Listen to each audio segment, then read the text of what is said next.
Welcome to Concerning the Spiritual in Art, a podcast exploring spirituality, consciousness, and the creative process. I'm your host, Martin Benson.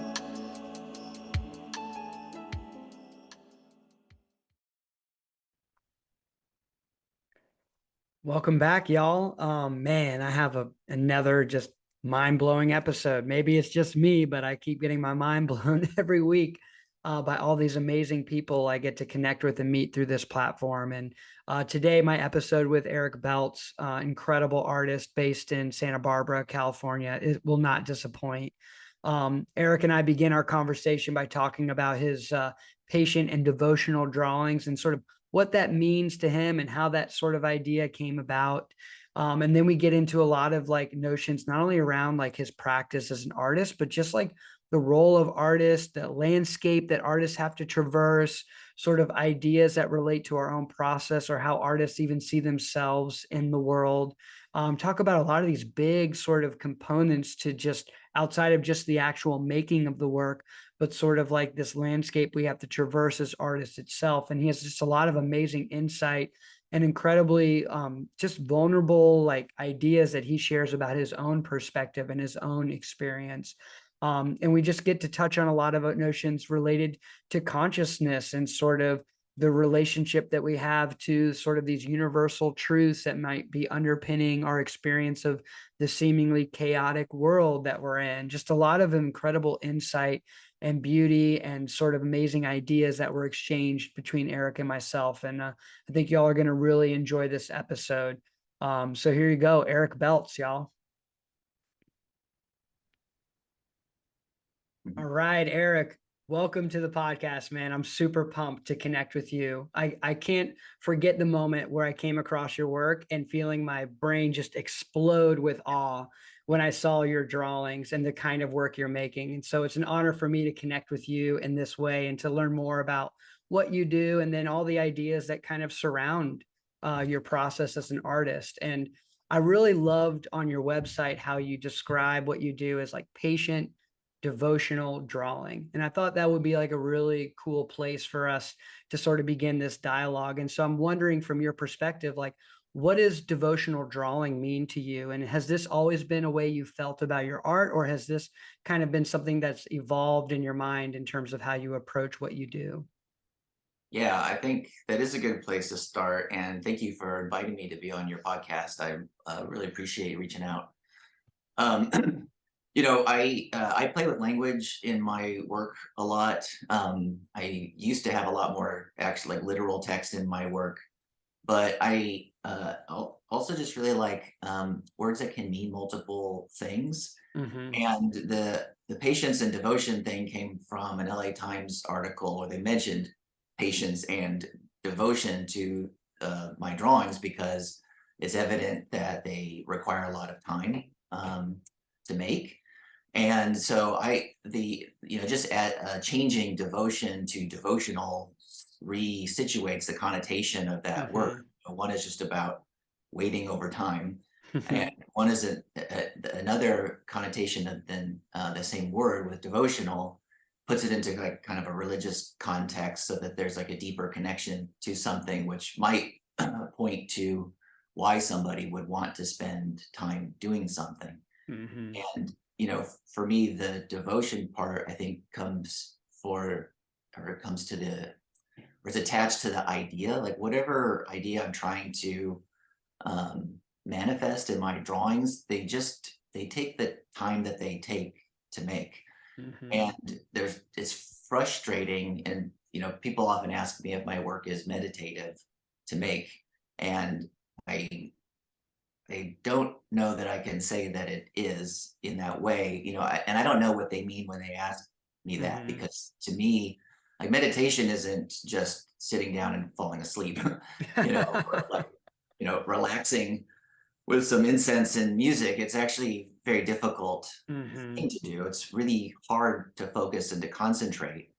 And so, maybe in a way that my work is meditative, because I'm like challenging my mind and my body to be still, to be Mm-hmm. focused, to follow through with an idea, to not get are, to allow frustration to come through, to allow impatience to present itself, the urge to want to be distracted, to reach for other things, all of those impulses present themselves while I'm working, and I Hmm. have to let them say their word and then they go away. There you go. And I think that's like the devotional part of it too, because there's some core of me that's attached to, like I said, the whatever the idea I'm trying to manifest, or just the idea as an image, obviously, but I'm devoted enough to the end of the process to allow myself to engage in this somewhat arduous, time-consuming process, so that Hmm. patience is, a part of that, obviously, but the devotion is looking towards the future and being connected to it enough to endure what's happening now, because you have faith that the outcome is going to um, eventually happen. Yeah. Like it, and it's also a way to kind of recenter my focus into just being where I am right and in that moment, Hmm. drawing triangles. Oh yeah. I love the way that you're framing that as like the devotional thing is kind of like almost like a directionality to where you're headed. It's like keeping you aligned and Yeah. keeping you like it's kind of giving you almost like this, like you said, faith or like trust in like that if you really engage in all the little steps of the creative act, the thing will make itself ultimately. But I think what you're describing is a meditative experience in that when you sit down and meditate, whether it's like a formal meditation practice or when you're doing meditation in action through a form of making art, it's all about the redirection of your consciousness back to that point of emphasis or that point of direction or point of center. Do you know what I mean? Like, so it's always like, not necessarily battling, but sort of like fencing with your own ego and your own distractibility and your own mind and having the commitment. But also, I think it's also having sort of the discipline to redirect your awareness back to that point over and over and over and over and over again. And so for me, that process of redirecting consciousness back to the here and now, back to the mark, back to the moment, back to the action is that meditative process. So you could, in that frame, do it. But I think what you're also speaking to about the slipperiness of language is interesting as well, because language can be so multifaceted. And if we're not really in agreement upon certain terms, we could be having a discussion about something and talking about totally different things and maybe Yeah. not even realizing it. Yeah, absolutely.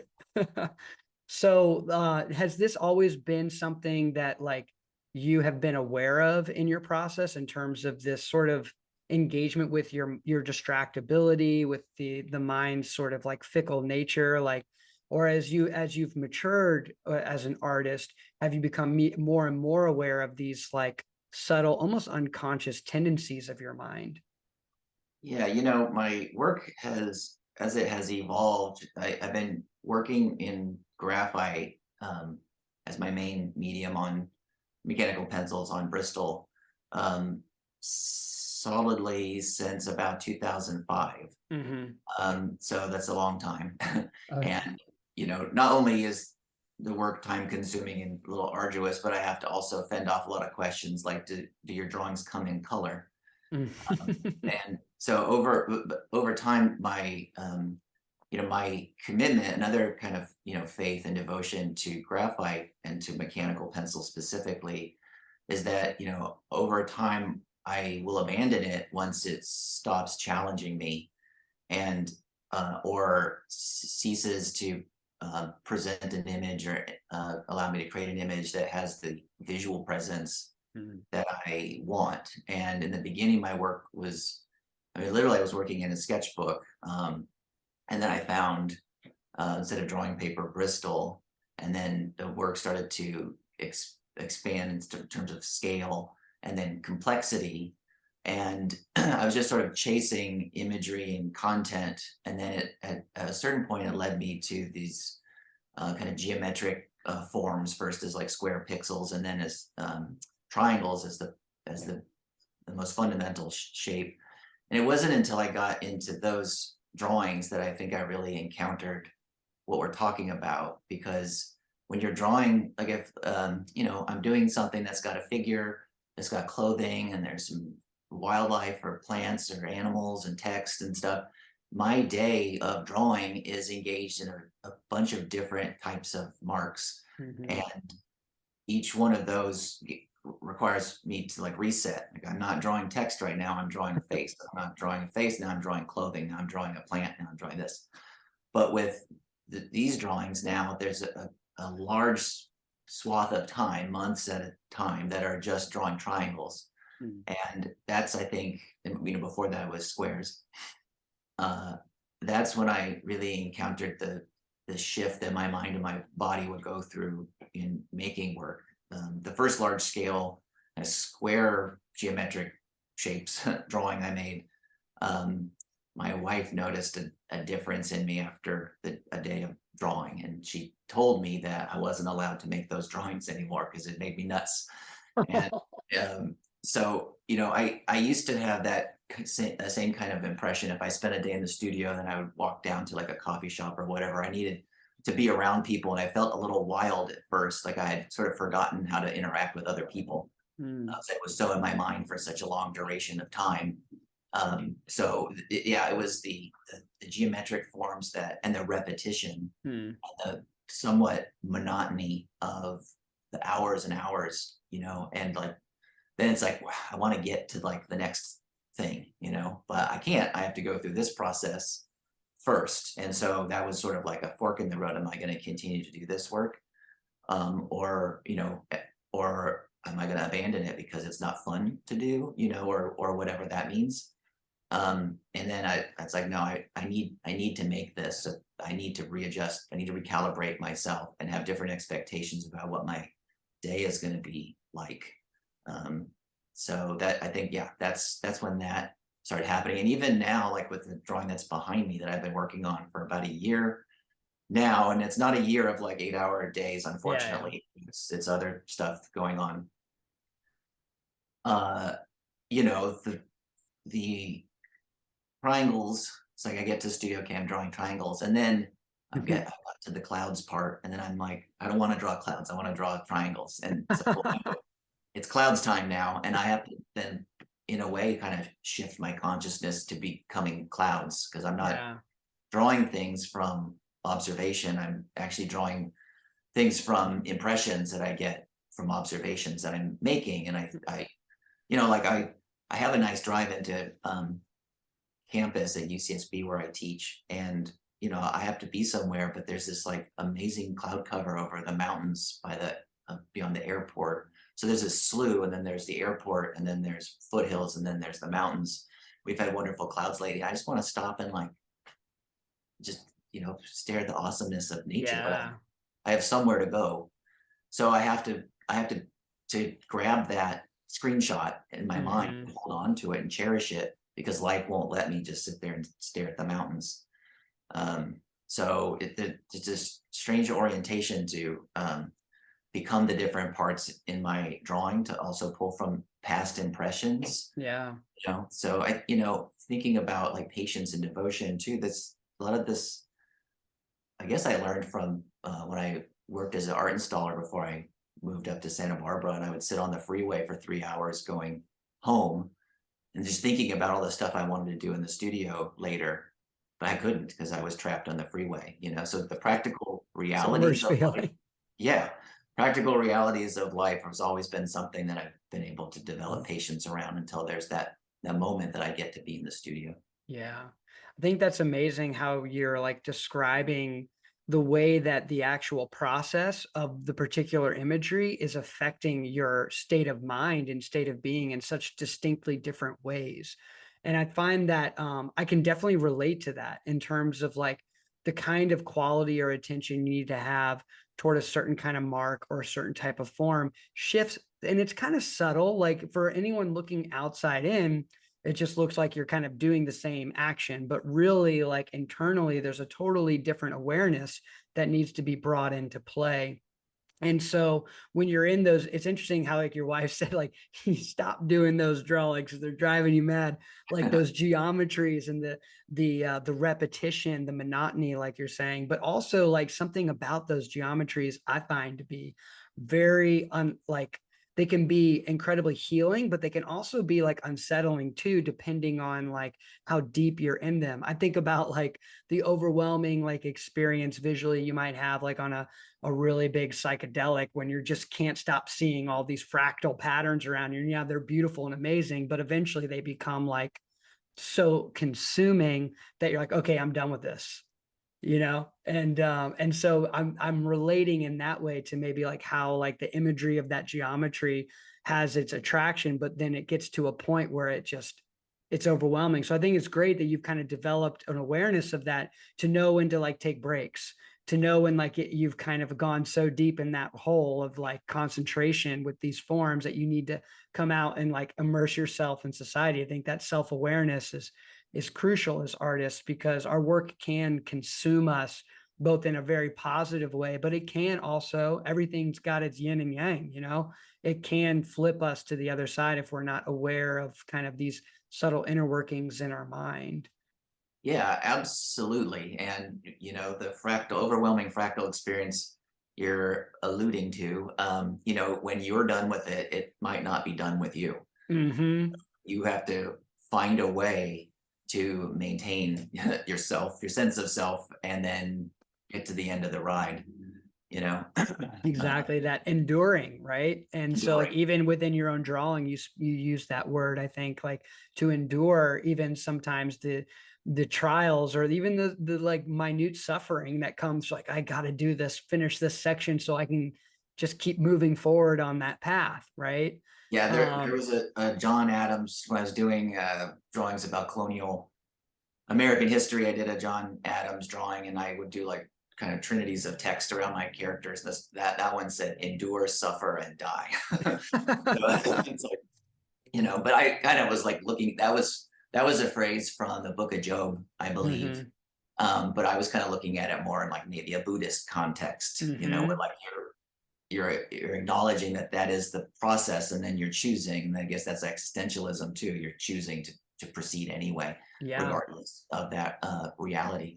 Yeah, I thought definitely. I thought the other day that, and this is a sensation that I've had a lot recently over the past couple of years. That where I get to work, sit there, I look to my left, I can see the sun coming in the parking garage from the east, and it's casting these big shadows. And then I think, I'll be sitting here and then going in the other direction later today. And then when I do that, it's like the day collapsed into a single moment where I Mm. blinked and I was now 8 hours later Wow. heading in the other direction. And I wondered, on my last day on earth, will it seem like none of this ever happened? Because that's kind of my impression at the end of the day.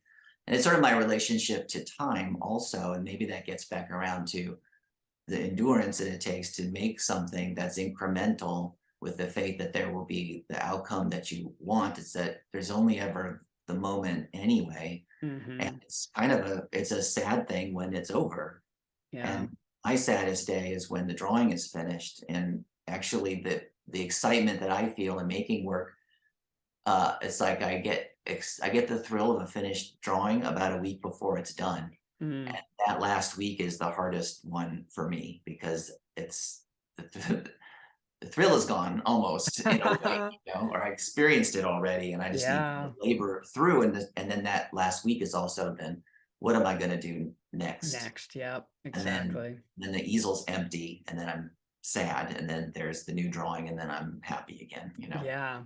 Oh man, I can totally relate to that feeling that you're speaking to because like when you're making these works of art, especially works that take the exorbitant amount of time that you're putting into what you do, you become it's a relationship that you're having with this drawing, this kind of like a love affair in some ways, and it's going to have its peaks and valleys, but as you get toward this sort of crescendo moment where everything is just coming together and you can see the finished product coming to be, like you can almost like see the end of the road from like a mile away, like you just see it on the horizon, and it's this feeling of joy. Then you get there, you're like, oh man, Like it's all that in the feeling. And then you're like, what's next? Like, what's Yeah. next? Like, cause like, and that's part of, I think, the journey of an artist too, is being willing to put things aside and being back at square one again, starting over again, and getting comfortable with that clean slate all over again. I think that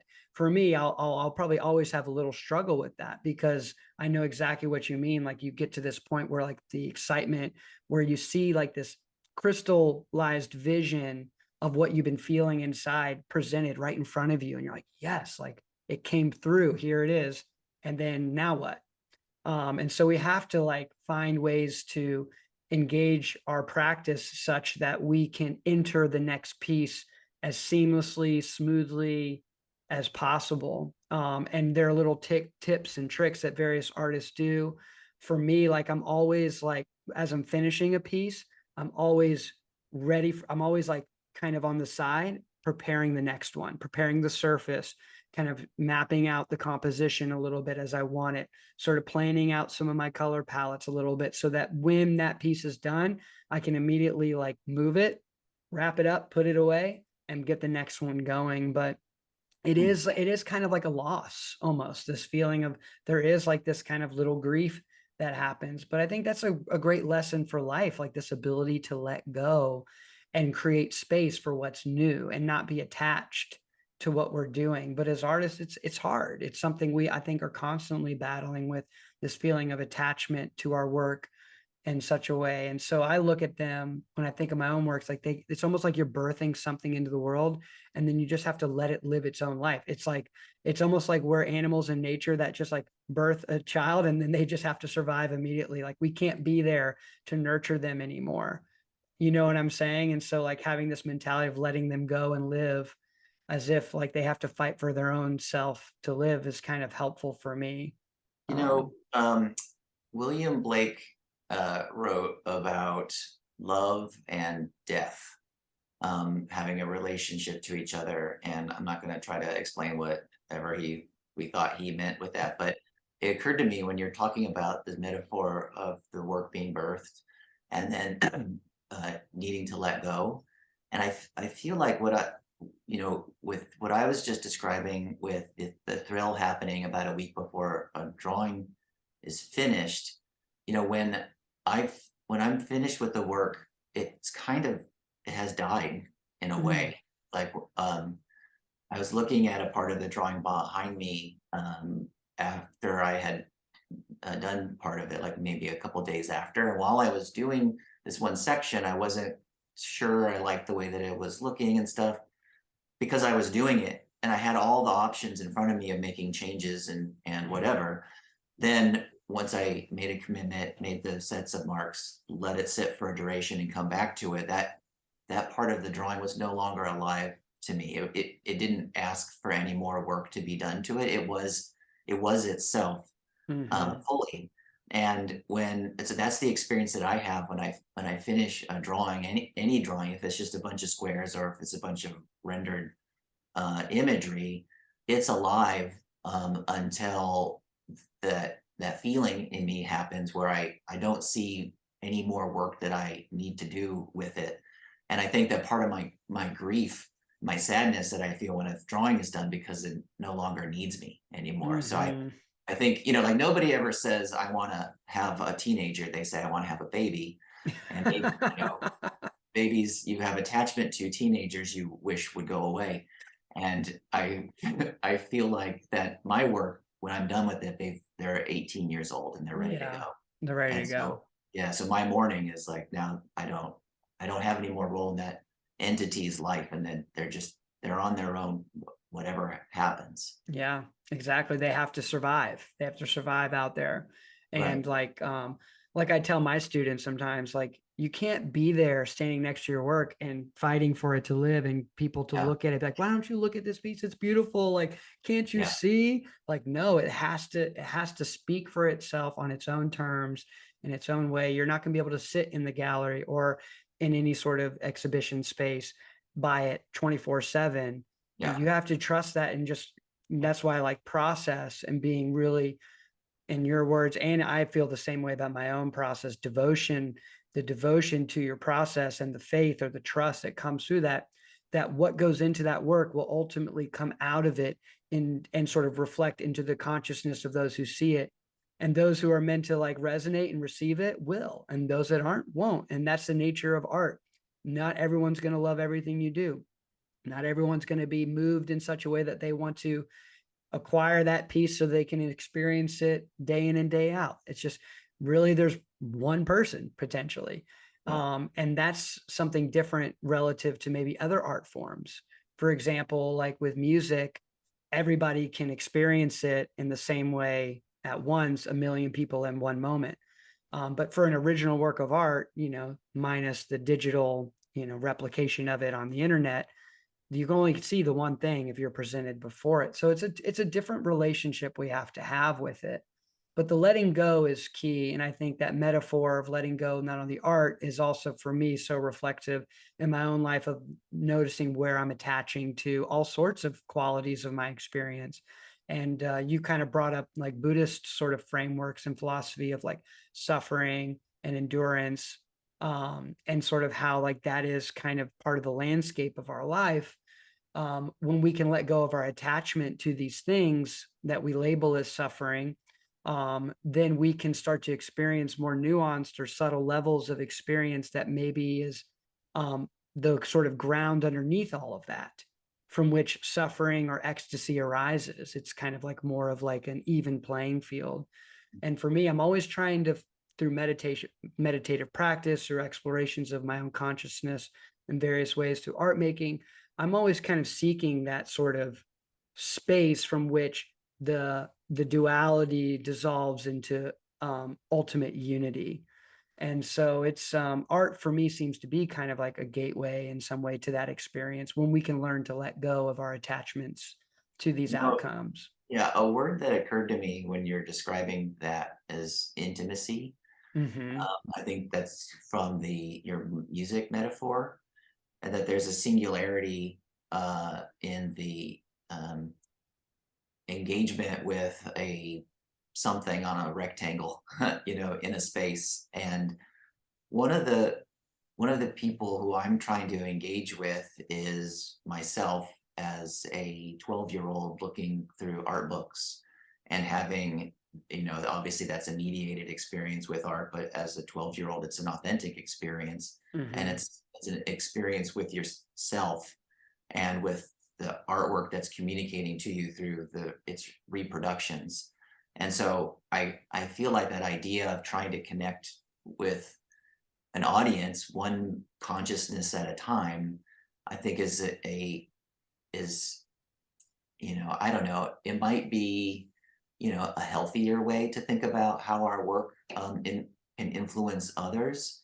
I don't know that I totally buy into the we make our work for ourselves. I think that we define what we're going to make because we are the ones who have to do it. Hmm. So we could have a great idea that sounds like it's something that we would never want to actually do.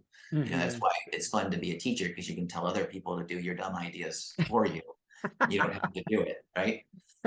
But that's a Oh man. conversation I have with students too. Is like, well, here's my idea, but ultimately you're the one who has to commit to it and spend the time to do it. Hmm. So you have to have a feeling of love with this concept Yeah. to go through the process to make it. But yeah, this idea of of intimacy, of connecting with one person at a time, that also drives the conversation of motivation of why do we do what we do away from market concerns, which Hmm. totally pervert and distort the motivations of artists, and also Yeah. our image of what successful art is or what good art is, the valuation of it, either qualitatively or monetarily. And it just put it back down to on as an individual, you're making it or you're experiencing it, and that experience is authentic and true, and the only thing that's happening in that moment. And the work, when it leaves you, it like we're saying, it's on its own now. And Hmm. obviously there's ways to manipulate the context to change the way that people perceive what you do, and that's what curators do, Hmm. galleries, museum staff does. Um, but just kind of erasing the context around it, the work is going to engage with whoever it's going to engage with, and it's going to open whatever doors it's going to open. Hmm. And I think that's uh, probably an attitude that is very much what an artist would think, because Yeah. their artists are, self referential and have lofty ideas about their work, kind of like what I just said. Yeah. And there's obviously the practical realities of how work moves around in the world and the things that we have to do as artists to promote it. And in an ideal world, I think most artists would do what we're talking about, would lovingly create our things, and then we throw it into the wind and then hope something blows back at us. Hmm. Um, so, but that's not how that works totally. That Yeah. we have to No, be there for it too. definitely. I mean, it's an interesting landscape when it comes down to this notion of like being an artist, but also trying to create sustainability around your practice so that you can continue to dive deeper and cultivate more intimacy, not only with the work that you do, but the way you approach it. And there's an interesting balance there. And there's an interesting also incongruity there in terms of how certain things tend to rise and certain things tend to not. And like why these things happen are determined by means that are out of the individual artist's control in a lot of ways. Like the only thing we can control is the quality of attention and intention that we put into our work. And we have to have that, again, faith or trust in that process. But I want to, there's a lot of things you said that I would love to like dive into and unpack and touch on more. First thing I want to like revert back to was how you just briefly mentioned how artists tend to like say they make work for themselves ultimately, and I think that's part of it. And but we have to also recognize that the work is, for most of us, not everyone's like a recluse just making work, hiding away, never showing it to anybody ever. I mean, that is happening, I'm sure, right now. Plenty of artists who do that, but in general, a lot of us, we want our work to be experienced and seen and related to by others. And when I think about this through my own process as an artist, it's like I want to make images that I do want to see myself, like things that I feel inside of me, things that I kind of visions I have or experiences I have, that I want to try to crystallize in a form that I can share with others. But when I think about that self who wants to see it and the self of others that want to experience it, I'm trying to reach to the same universal self, the consciousness that is beyond identity, that is beyond the individuated expressions that Eric and Martin are. Like, what is that ground that is beyond that? And this is maybe my idealist artist fantasy in my mind, but like that's Probably. sort of that is ultimately what I'm pointing at, is like this ground of imagery that speaks to something beyond the frameworks of an individual's personality or life experience. And maybe that's just a pipe dream, but that's something that does come to my mind that I try to intentionally cultivate through how I approach art making ritualistically, creating rituals around what I do and so forth.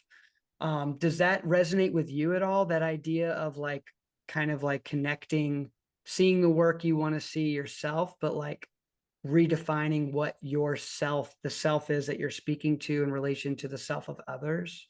Yeah, absolutely. And I think that balancing both those concepts, that you're not only the one doing it, but you're doing it for yourself in a lot of ways, because these are your visions, as you say. I relate to that too. That's the way I feel like I come up with ideas. I have a flash in my mind, and then I try to, that's a moment, and then it takes a year, and then now it's a thing. Exactly. But you aren't just talking to yourself, and even the visual language that you're using is situated within a cultural context, and you have been indoctrinated to ascribe meaning to certain types of elements, to forms and representations and stuff like that. And maybe part of it can touch on to some sort of idea of universals, um, either in elementary shapes, or the way that we represent, a hand, for instance, either like as the hand or like as a foreshortened dynamic thing, that Hmm. we've all been kind of trained in a visual language to respond to those kinds of things. And sometimes I think we forget that it is conditioning that we've all Mhm. gone through so that we can have a common experience and we can talk to each other. Obviously language is a huge part of that, because you didn't speak our language and you listen to our conversation, you derive no meaning from it. Exactly.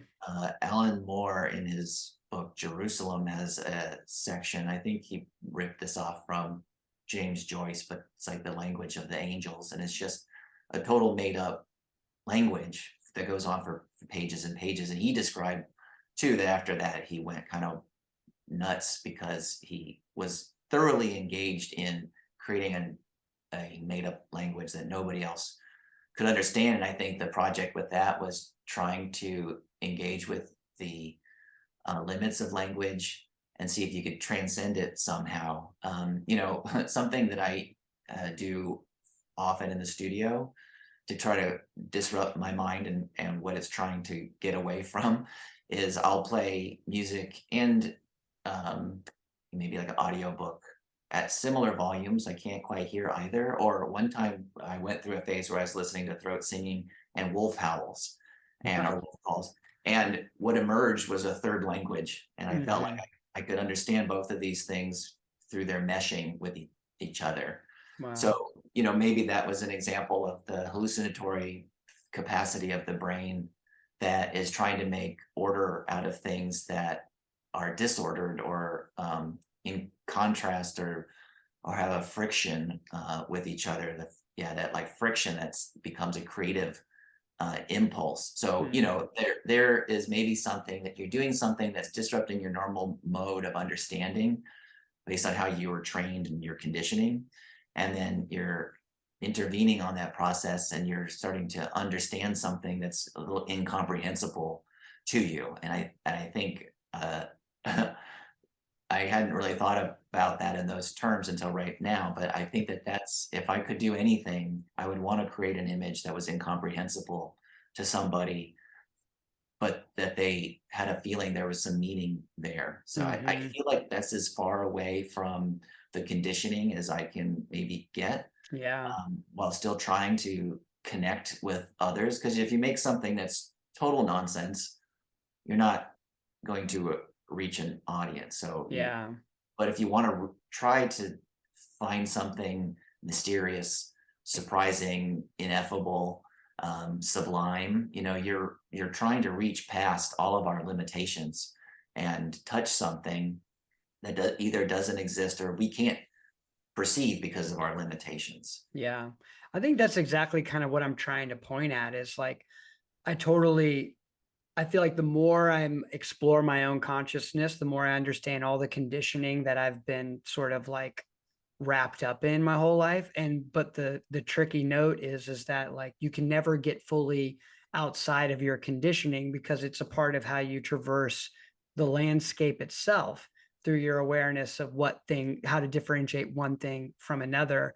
And I think about this a lot sometimes through the lens as a father, and having watched, one child go from an infant, just pure, like unconditioned consciousness, and then me actually playing the part of conditioning them, Yeah. seeing my son who's about to be 5, like all the conditioning that I'm giving him right now, one day he's going to have to dismantle that. Like it's almost like I'm giving him a problem that he's going to have to solve later down the road, just like the problems I've been given I'm having to solve right now.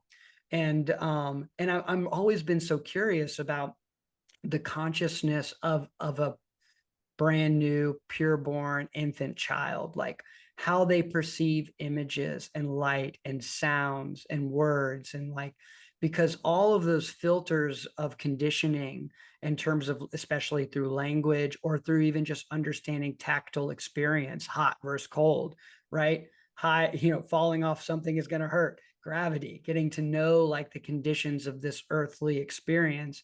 Like I'm always like so curious, like what that feeling is like to have no conditions. And I can say I've tasted it through psychedelic experiences in the most like minuscule of ways, and through deep meditative experiences where like almost all of those conditions for just a micro moment subside, and there's just this spacious, energetic being.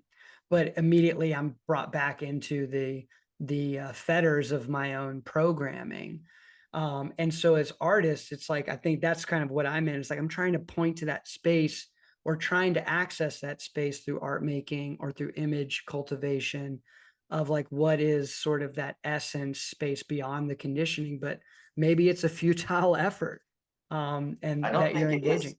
Yeah, I think a concept that I stumbled across, again, referring back to William Blake, there's a book called William Blake versus the World, and it's a part biography and it's a part lots of other things. It's a multifaceted take on William Blake, his time period, his personality, his upbringing, his artwork, his aspirations, what was happening historically at the time. But one of the things that kind of blew my mind about that book was they mentioned the default mode network, Hmm. which is what psychedelics evidently shuts off. Yeah. And the default mode network is the story that this is my paraphrasing of this author's version of it. Um, Never trust an artist, by the way, to explain things. They'll get it wrong every time. But that's our joy. It is. Default mode network is the story that we tell ourselves about ourselves and about others so that we can develop expectations Hmm. and travel the world. And evidently, what they've discovered, this was discovered accidentally, and then they've discovered that psychedelics, LSD and psilocybin both calm that part of the brain. And the theory with William Blake was that how he was raised, because he was sort of an unruly child, he wasn't in school until later in his childhood.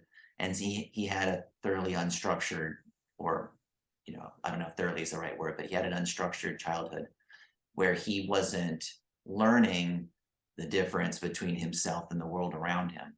And so the theories that he carried that um, mindset, I guess, into his adulthood and then into his believing of or believing in, what we would call visions or his visionary capacity. Hmm. And so, can you through visual means change somebody's brain?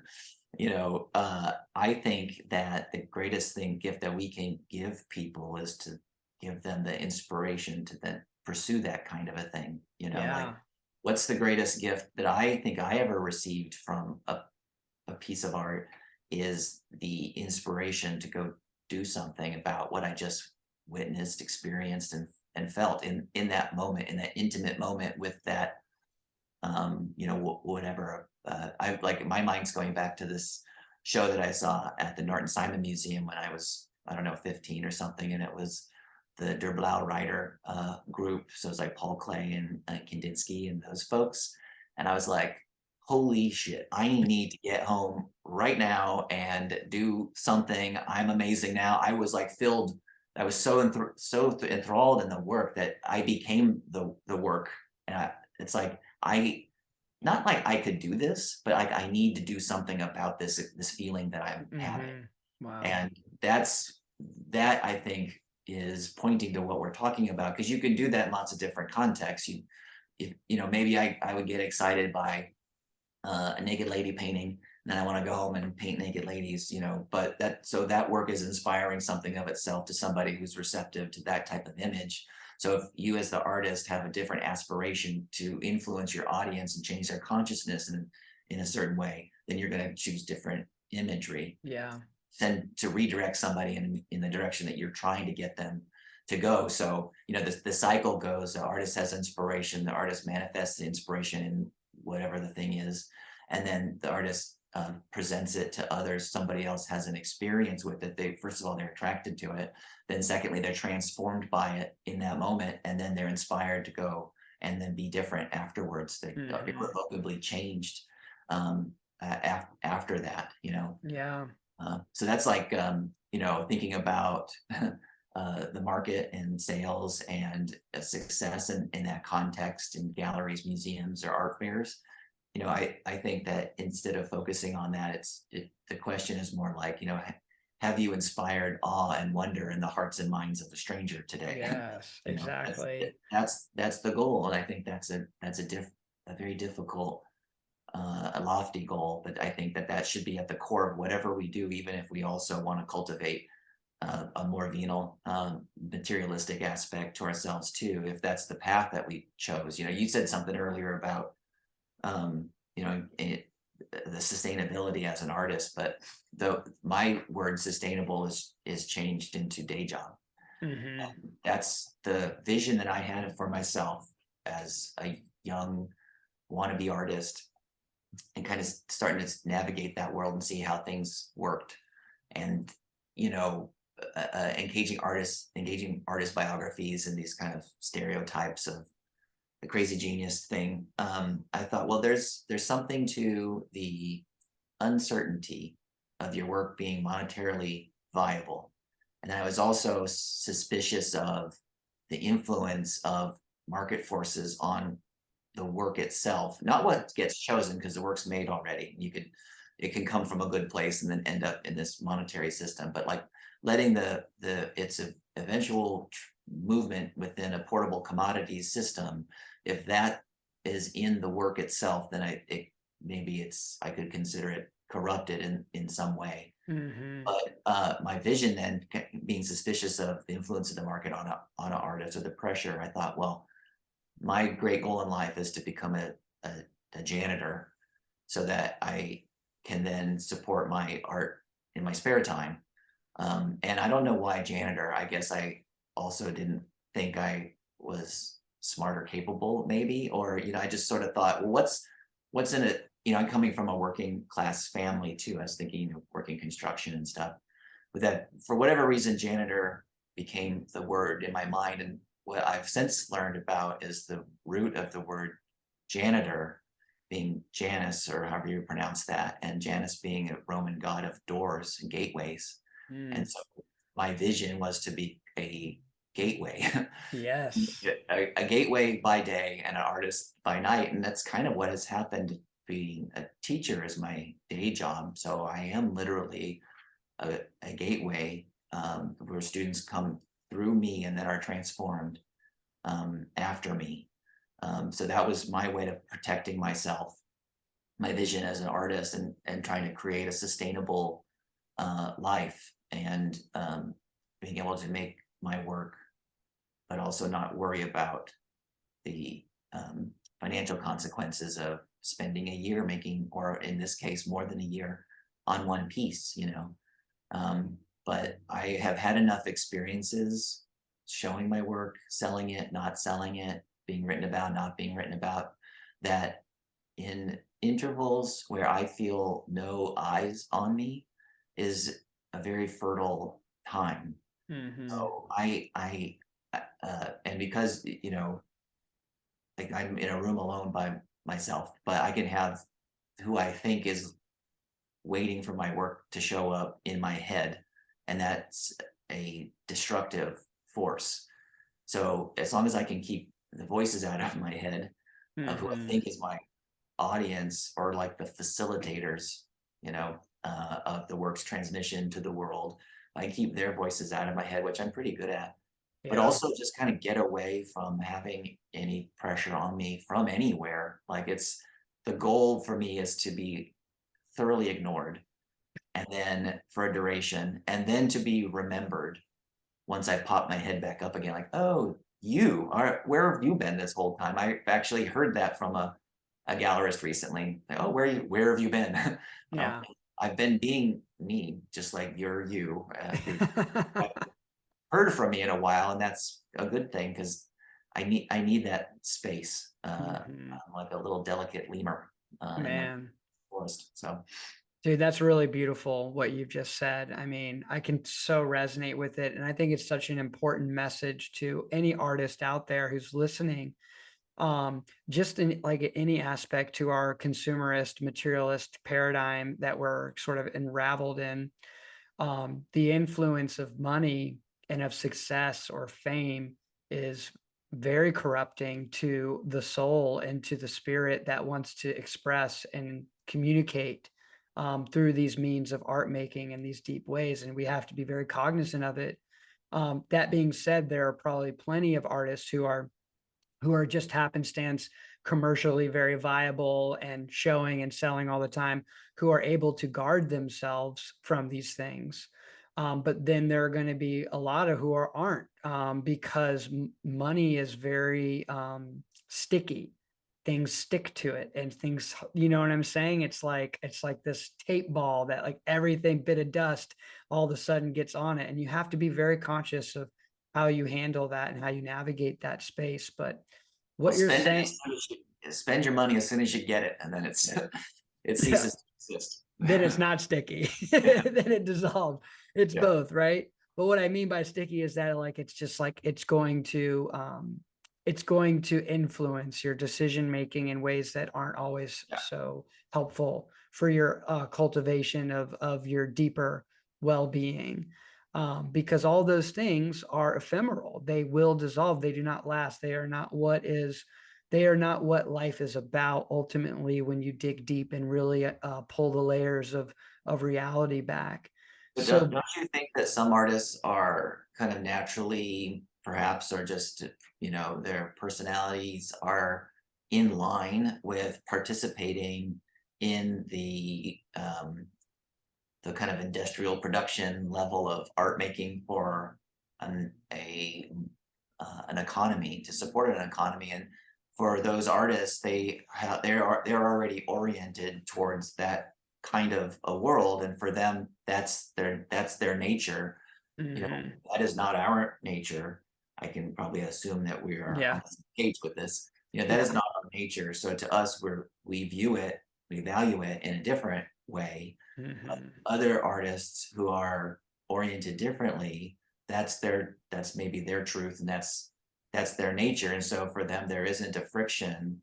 It's more of like, I don't know, in a way, they are an engine that, I don't know, I don't know if that's a good metaphor. They're a machine pumping out stuff or whatever. Like they're yeah, getting input, more red, more lines, more rectangles, and and then yeah, that word comes out, and they're a fit for that kind of that level of the art economy. I've seen several friends who who have drifted into that, and that I don't see any great crisis of the soul for them. yeah, It seems like, like I said, I feel like it's their nature, and yeah, it's not our nature. And unfortunately, the practical realities, there's that phrase again, of just the world in general, of having to have money to pay for rent, to pay for the utilities, and just our entire, like, if you don't have $100, you can't walk outside because you'll have no clothes on, So like the baseline of our lives is defined by money. yeah, And so that's going to be in every part of our world that we try to navigate. yeah, So you choose where you want to fit in. And yes. that's where I'm Janice. By Janice the janitor. Yeah. Um, and so I protected myself from that, seeing it. And I came to a fork in the roads early in my career where I was presented with the opportunity to leverage the momentum that was building around the series of work that I was doing. And I was given basically a list of types of iconography that was derived from my work that the gallerist was seeing on the sales end that was popular. And we had a conversation, and they said, this is the stuff that we're seeing that people are responding to, collectors are responding to. They also told me a lot of artists like my work, which isn't a compliment from a gallerist because they don't buy work. So I was being told what collectors were engaging with. And that was a moment where I thought, okay, who's my audience? Mhm. I felt great that there was a community of people out there that was engaging with my work. Okay, good. And now I'm being told to stay in that lane and continue to make this kind of work that has these list of 5 things in different permutations. And I said, okay, I can do that. It's my work anyway. And I like making those 5 things, and I can shake them up and do them slightly different each time. So I go home, I go to the studio, I'm like, all right, let's leverage this success. And then nothing happened because I just Mm, couldn't. It just it's I've said this in this way that like I'm ineligible for success. And I can't do these things, or I couldn't manifest the will to make these copycat works for myself. And people say, well, it's not you can't, it's that you don't want to, because that's more active. But I feel like it's just my nature. I mhm. am thoroughly myself, and I got myself here, and I'll screw the rest of my life up on my own terms. And that's just the commitment that I've made. That's probably why I've sort of maintained myself within like an academic setting too, because academia is all about idealism and having the space to focus on what might seem like thoroughly insignificant minutia, but Mm, that you kind of bringing it back around, you have the faith that this piece is a piece of a puzzle. If it's true, it's going to fit in somewhere eventually. yeah. And an example of that for me that I just occurred to me was I was curious if the vines on my morning glory plant always twisted in the same direction, or if they twisted in different directions. Mm, On JSTOR, I found an article where a team of scientists studied circumnutation in the genus Ipomia.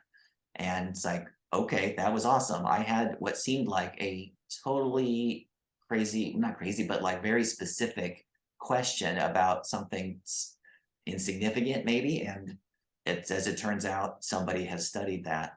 And wow. they wrote a whole paper about counterclockwise circumnutation of the reaching vine growth for Ipomias. And then also that the flowers are wrapped clockwise, the buds, when they're emerge, and then they unfurl counterclockwise. Wow. And I have also heard that there was a Japanese physicist who said that the true nature of the cosmos is left-handed, it's counterclockwise. And I don't know what that means, but um, the directionality of natural growth and having a kind of inherent nature, and that being shared amongst species is just fascinating to me. And that Yeah. gets into those elementary forces, those maybe universals. If we're going to turn a spiral into a picture and not just a plant growing up a pole or a tree, that when we talk about spirals or spiral growth, we're talking about, some basic force that's creating or emanating, that all life is emanating Hmm. from. And that might be where we start to dip into again the universals, and then we talk about universals in terms of geometry. And then if we're talking about universals and geometry, it's kind of leads us into sacred geometry, Geometry. because it's not just the basis of a composition, it's the basis of the world on some super fundamental level. To look at a Yes. flower is to see the emanation of everything. Yes. I mean, this is something I've always been so fascinated by is like, and I think that's what a lot of artists have been fascinated by for many centuries is sort of the universality within sacred geometry. We think of like Fibonacci, the phi ratio. I think of forms that are related to like the flower of life and the seed of life and how that relates to cellular mitosis, how we see that on that level, the micro, macro, all these mysteries around creative process are what fascinate me all the time. And it also are almost to me kind of like a thumbprint of some sort of order within the chaos that we experience in some ways. And I'm definitely attracted to that deeply. And I think what you're saying about having this sort of like sync of having this sort of like intuitive question around the morning glory plant and its twisting, and then that seeing that another human or a group of humans had the same question and they figured it out, like that other people are curious about these seemingly insignificant components of life.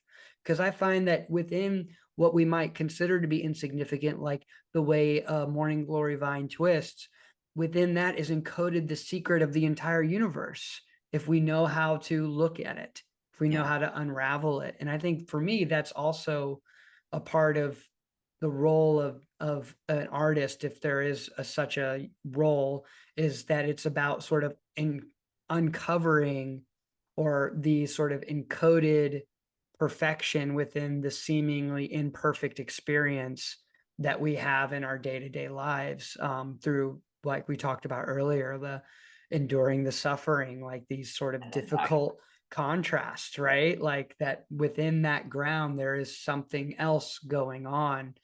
Um, and I think it's a beautiful experience to be committed to that journey of uncovering, of unfolding, of blooming in the counterclockwise manner that the flower unfurls. Like this is, in my feeling, deeply what life is really about. The monetary success, this is good. People who like you were talking about, some friends of yours, like they're just built for this. That's part of their dharma, so to speak, their path, their karma. Like that's what they are here to do, to learn the lessons they need to learn to ultimately grow their connection to what is deeper than those things. Yeah. But perhaps for you, perhaps for me, it looks a little different, and nothing is better or worse than anything else. But at the end of the day, like here we are together, Eric, sitting here talking about all these amazing ideas, because you and I are both genuinely invested in this sort of space of uncovering what is the ground of the human experience that we're all connected to, so that through our art making, we can reach out and maybe build a bridge between one other person, which in my feeling and my idealist vision of the whole interconnected, interdependent universe is by doing that with one, you do with all on some fundamental level that we might not be able to perceive or touch. But it's still existent. And that's the magic of this whole game of art. That's the magic of this whole role of artist. And that's how I feel. And so I'm grateful to be able to connect with you like this, and to be able to come across your work. Like your work has reached through the screens somehow and touched me in a deep place, and really awoken within me this grand sense of awe, of mystery, of majesty that is life. And so it's a reminder to me of that there's other people out there who are deeply devoted and invested in this process in order to create that experience for someone like myself. And I cannot wait for the day when I can behold one of these pieces in person with my own eyes radiating off the actual surface, because I can only imagine if they had that experience through a screen, what it could be like in person. So I just want to thank you for what you're doing and the work that you do, and for joining me today. I mean, we've been talking for an hour and 8 minutes. Nice number. Looking at the clock, and I just I don't want to take up all your afternoon. I feel like you and I could talk for a lot longer. I feel like we're just kind of almost scratching the surface of topics that we could explore together. And so maybe we're going to have to run this back at some point, and maybe have something specific that we want to really dive into. I feel like this first episode, we're kind of engaging with each other on all these different ideas, and maybe another time we could pick one lane and really see how far we can take it. Yeah, I'd be into that. Yeah, cool. Well, thank you so much, Eric, for joining me today on the podcast, and keep up the amazing work. The janitor of Santa Barbara right here with us. I love it. Man. Yeah. Thank you so much. All right. We'll talk soon. All right. All right. Take care. Thank you all so much for tuning into this episode of Concerning the Spiritual and Art. If you like what we're doing here, go ahead and hit that subscribe button so you can stay in touch and in tune with all the amazing offerings that we're going to be bringing to this channel.